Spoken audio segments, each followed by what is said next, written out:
Well, today we are discussing something that's very important, creating a bright future for our students, but most importantly, also creating a brighter future for children. So, our topic today at A Seat at the Table is about parenting students, their journey with us at the Alamo Colleges, what their journey looks like, and also the support services that we provide for them, and to give us better insight as faculty and staff to make sure that you all are successful. I'm joined by two guests.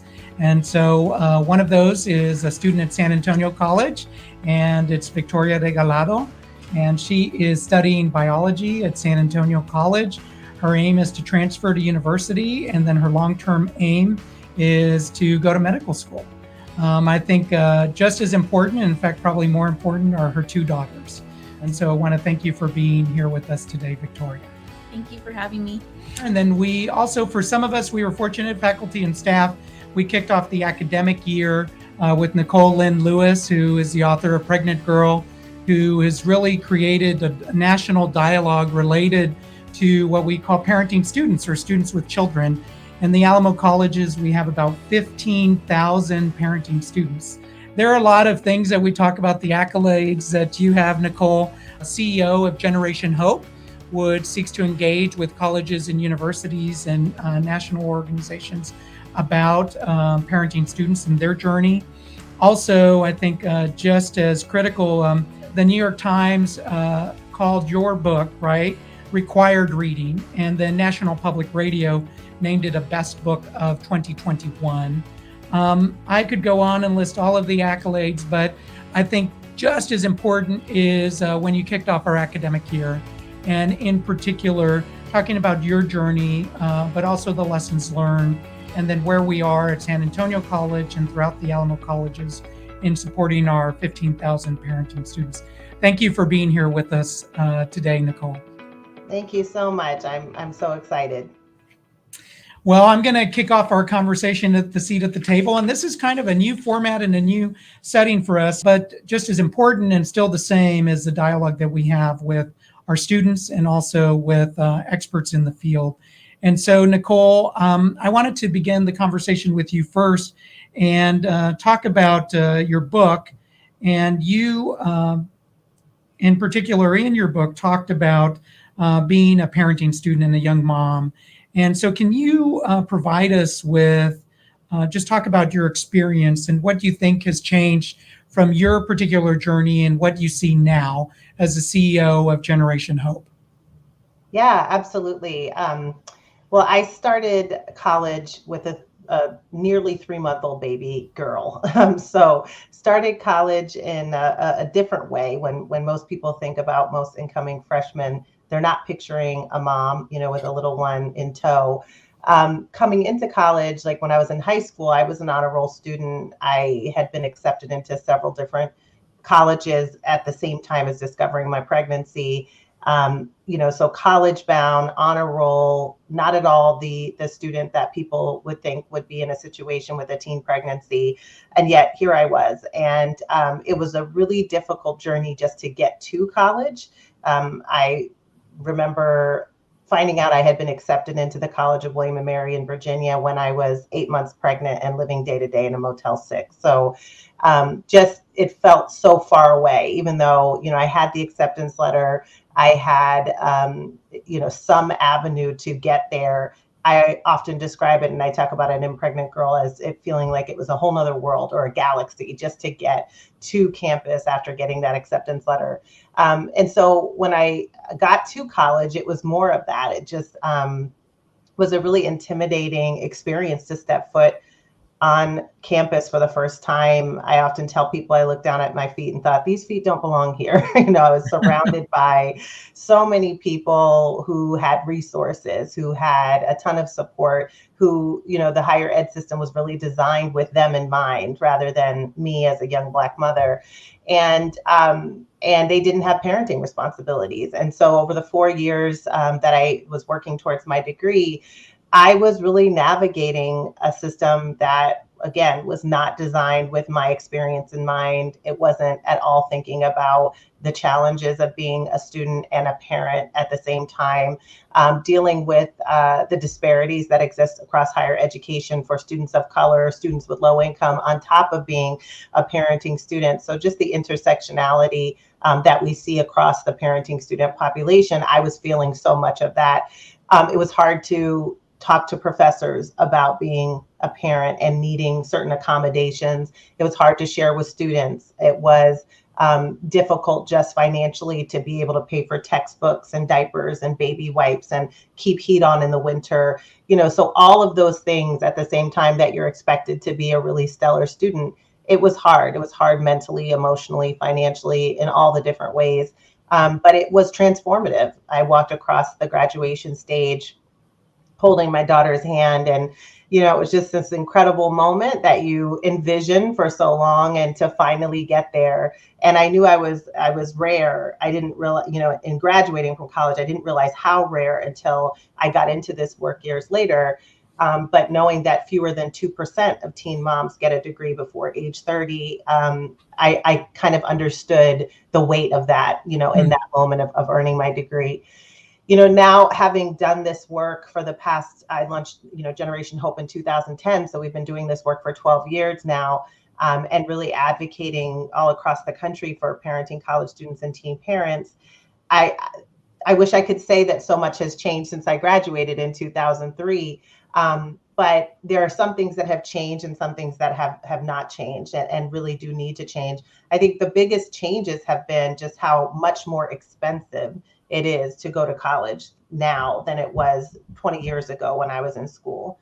And similarly, the cost of childcare has skyrocketed since I was a college student.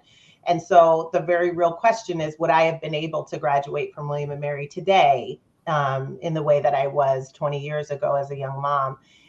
There are so many things that are working against young parents, and the cost of tuition and childcare are two major hurdles that again have skyrocketed since I was in school.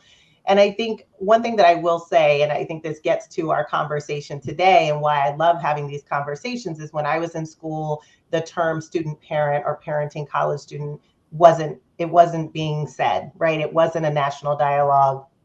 And while I think that there's so much room for awareness when it comes to this population, many higher ed folks still are not thinking about parenting college students. It is a hashtag. It is, it is beginning. The momentum is there. Funders are starting to really invest in it. And we see institutions, and including, all of the institutions within the Alamo Colleges District that are saying, wait a minute, this is important. This is a population that has existed, but has really fallen through the cracks, and we want to be able to do more about it. So I think there's some momentum nationally that we're really encouraged to see. Well, I want to thank you for that, and I think for giving voice, right, and creating a space for us to look at parenting students and what that means. Up until a couple of years ago, we didn't really even have a sense, right, that we had 15,000 parenting students within our 5 Alamo colleges. And so we're fortunate to be joined by a parenting student, and Ms. Regalado, Victoria, with her 2 daughters, right, Mila and Jennifer. And so tell us a little bit about yourself, and then I have a few questions, and I'm sure that Nicole Lynn Lewis's, her comments, right, have also kind of sparked some things in your life. Yes. So I started my journey at ASATT in spring of 2021, shortly after discovering I was pregnant with my second daughter. At that time, I was working as a pharmacy technician. And when I found out I was pregnant, I had to make the decision, like, I have to go back to school. I have to get a degree because this may not be enough for me if I'm going to be doing this by myself. So I was able to actually jump in on our Spring Flex 2 and take classes on Zoom. I was pregnant, so I decided to do everything online up until spring of 2022. And that's when I started going on campus. Okay, great. And once I started going on campus, I started getting myself really involved. And actually this year, I am serving as the historian at ASATT's Student Government Oh, wow. Association. Okay. And Congratulations. Thank you. And I am also the treasurer for the Alamo Colleges Student District Council. Excellent. Mhm. All right. So, and is there anything that Nicole mentioned that kind of that resonates with you, that really speaks to you? Yes, I would say probably the affordability of it all. The Okay. daycare costs have gone up. Are there support services that are helpful at SAC? Oh, of course. Yeah. I don't think I would have been able to get as much help at any other college institution. Okay. My children are going to the SAC Early Childhood Center, Excellent. both of them. And it's honestly a great school. They're learning a lot, and they're in school while I'm in school, and it's conveniently located. I do get a lot of help from the Student Advocacy Center as well. Okay. They provide diapers for me once a month. I am also in counseling with Dr. Woods at our advocacy center. She's great. She helps me a lot with the stress of being a single mom and balancing the parenting part as well as the student life. I think so. Ms. Lewis, right? She mentioned two of the challenges, which are tuition and affordability, and then the other just being childcare costs. Is there something that you would recommend we should do or should do better? You're our one person focus group here, and we're fortunate because you are today's college student. I mean, you are the student that is critical to your success, of course, but the student success at SAC and throughout Alamo Colleges. So I think maybe application assistance as far as getting the children into the daycare center. Okay. Or just receiving the grant so that they could go to daycare somewhere else. Okay. I felt like I had to do the application like 2 or 3 times, and then once I did do that, they were like, "Oh, now she's on a wait list." Okay. Getting them actually into daycare was a little bit of a hassle. But now that they're in, like it's fine, and it's working a lot easier now. What would you recommend to the 15,000 other parenting students? I mean, what's a word of advice that you would offer to them? Well, you do not have to let being a parent stop you from going to school. And when you do make that decision to go to school, take advantage of every opportunity and every resource that is offered to you. Oh, excellent. Well, thank you. So, Nicole, we had you here in August, right? And you spoke to faculty and staff as we kicked off the academic year. And we weren't able to because it was the start of the semester, but we're fortunate that we have Victoria here with us today. What are some other things do you think we should be mindful of here at Alamo Colleges, or Victoria and our 15,000 other parenting students should be aware of? Well, I love what Victoria talked about in terms of the application process, because I think it's representative of so much of kind of the crux of student parent work, which is how do we remove barriers? How do we really make sure that students are able to access the resources and supports that exist? Sometimes we'll see where institutions create supports and resources with all the best intentions, but they're hard to access. They're difficult to find out about. So I think, really important for wherever you sit within an institution, thinking about how can I help to remove barriers for this population. A great example, if you're a professor, is there some way in the beginning of the school year or the semester to be able to say, to get a sense from your students in your class about any of the challenges that are coming up that you should know about as their professor? We've seen professors create quick surveys that just get a sense of who's in their class, whether they're parenting, whether they might be food insecure, all sorts of different things that, of course, students have to be willing to share. But we do find that many students are willing to share. And that's really critical information, because then you can be helpful to say, did you know we have a food pantry right on campus? I want to make sure that you have that information. Did you know that we have a child care center? And there's an application, the deadline is coming up. So really thinking about within your role, wherever you sit within an institution, what can you do to help remove barriers?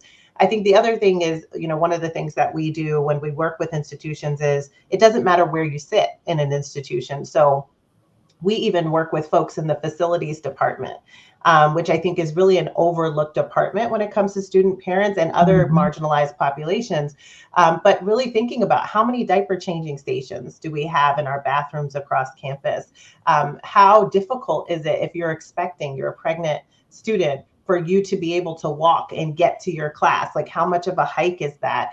So thinking about the parking arrangements, thinking about lactation rooms. Are those lactation rooms accessible, not just to faculty, but to students? And where do you find them? Like, if I'm a student who needs to access a lactation room, where do I go to find out, where they're located? So again, no matter who you are, where you sit within an institution, you play a vital role in removing barriers, creating resources, and making sure that students with children can access those resources. Thank you, Nicole. I think that's just impactful, right? And these are things that I think are part of the conversation, but I think your work, right, with Generation Hope and your book, I think have definitely put that front of mind for us. And so I'm thankful for that. Victoria, what would be a word of advice?